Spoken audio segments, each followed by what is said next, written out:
या ठिकाणी अर्थमंत्र्यांनी एक घोषणा केली।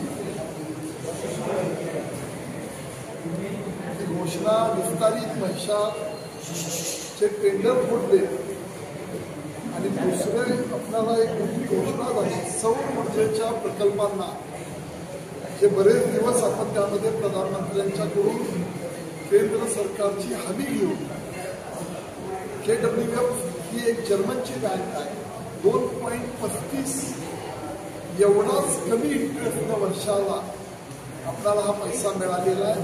त्याच्यामध्ये 70% ते पैसे देत आहे। डिलॉइट ही एक US बेस्ड मल्टीनॅशनल कंपनी आहे।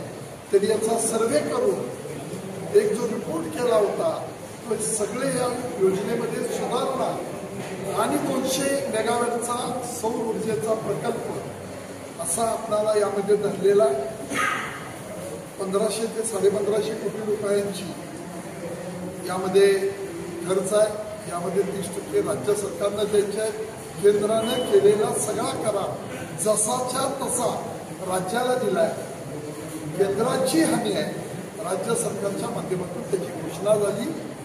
अतिशय या महिषा योजनेच्या बाबतीमध्ये येणारा त्रास हा शेतकऱ्यांच्या दृष्टिकोनातून मिरज, कवठेमंकाळ आणि जत यांना या शेतकऱ्यांचं वीज बर्डन जे येत होतं ते आपल्याला या सगळ्या प्रकरणामध्ये संपुष्टात येणार आहे। बर्डन शेतकऱ्यांच्यावर राहणार नाही। त्यामुळे एक ऐतिहासिक निर्णय देशामध्ये पहिला या निमित्तानं झालेला आहे, त्याचा सार्थ अभिमान आपल्या सगळ्यांना।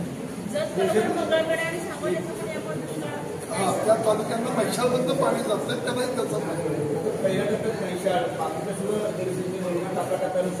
बाकीच्या संदर्भामध्ये आम्ही आमच्या या खात्याचे मंत्री आणि राज्याचे उपमुख्यमंत्री देवेंद्र फडणवीस साहेबांच्यावर चर्चा केली।